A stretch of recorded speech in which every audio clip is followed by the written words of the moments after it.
जम्मू कश्मीर के पूर्व गवर्नर सत्यपाल मलिक, उनसे जब कश्मीर को लेकर पूछा गया और ये कहा गया प्रधानमंत्री को जम्मू कश्मीर के बारे में क्या जानकारी है, तो उनका ये कहना था कि मेरे हिसाब से प्रधानमंत्री जम्मू कश्मीर को लेकर इल इन्फॉर्म्ड है।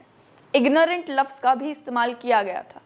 लेकिन रिसेंटली सज्जाद लोन ने जब बातचीत की वायर के साथ, अपने एक इंटरव्यू में उन्होंने ये कहा कि मेरा ये मानना है कि जब मैंने मुलाकात की थी प्रधानमंत्री से 2014 में, उस समय उन्हें जम्मू कश्मीर में कौन अफसर है, कौन डीजी है, कौन यहाँ पर काम कर रहा है, वो सारी जानकारी उन्हें मौजूद थी।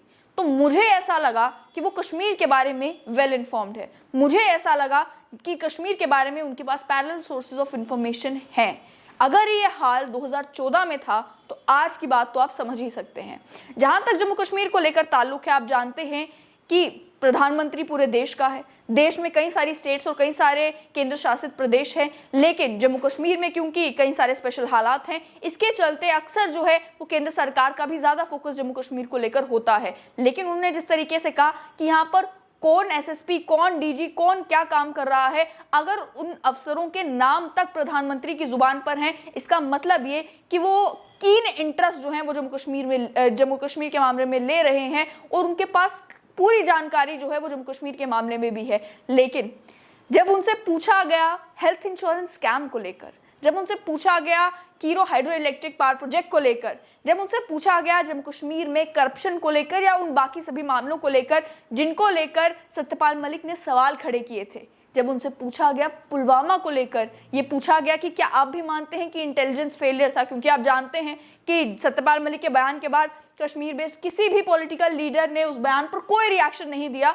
उसमें सज्जाद लोन भी एक थे जिन्होंने कहा कोई रिएक्शन नहीं आया था। जब उनसे पूछा गया इस सभी मामले को लेकर, तो उनका जो जवाब था उससे आपको अंदाजा लग जाएगा कि ये कश्मीर बेस्ड पॉलिटिशियंस इस मामले में बोल क्यों नहीं रहे। ये भी एक कारण हो सकता है। उनका ये कहना था कि सत्यपाल मलिक कुछ भी कह सकते हैं, उन्हें कोई नहीं रोकेगा, लेकिन मैं एक कश्मीरी हूं, मुझे अपनी जुबान बंद रखनी है।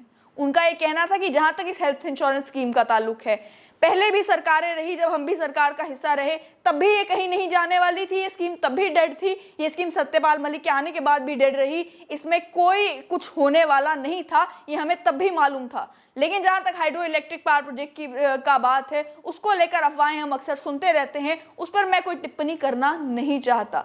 लेकिन साथ ही साथ उनका ये भी कहना था कि सत्यपाल मलिक हैं, आज कुछ कह रहे हैं, कल मुकर जाएंगे।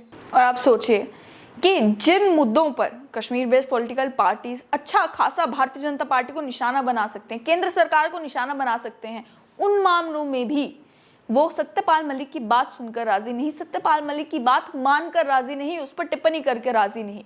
साथ ही साथ जितनी टीआरपी इस समय सत्यपाल मलिक की आपको डिजिटल पोर्टल्स पर, नेशनल चैनल्स पर, अखबारों में देखने को मिल रही है जम्मू कश्मीर के मुद्दों को लेकर, अगर आप जम्मू कश्मीर में आते हैं और जम्मू कश्मीर के लोगों से या फिर यहाँ के पॉलिटिशियन से बात करते हैं, तो उनके बीच में आपको सत्यपाल मलिक की बात बहुत कम होती नजर आएगी। एक सत्यपाल मलिक ने अपने इंटरव्यू में ये भी कह दिया कि मैं कश्मीर को लेकर एक किताब लिख रहा हूँ। लोग उस पर भी जो है वो ऑलरेडी बातें करना शुरू कर दी है उन्होंने, कि जितनी बातें वो ऑलरेडी ऑन कैमरा कह चुके हैं, अब जब किताब आएगी तो उसमें भी देखने को मिलेगा कि वो और क्या क्या किस्से जम्मू कश्मीर को लेकर सुनाते हैं। और फिर बातें इसी पर होंगी कि वो जब वो जम्मू कश्मीर में थे, जम्मू कश्मीर के गवर्नर थे, तब वो सारी बातें वो क्यों नहीं कह रहे थे जो अब इतने साल बीत जाने के बाद वो कह रहे हैं। और दूसरी बात ये कि जब जम्मू कश्मीर के राजनेता ही उन्हें एक क्रेडिबल वॉइस नहीं समझते, चाहे वो बयान ऐसे दे रहे हो जिसका इस्तेमाल वो कर सके, तो आखिर नेशनल मीडिया में इतना हंगामा क्यों।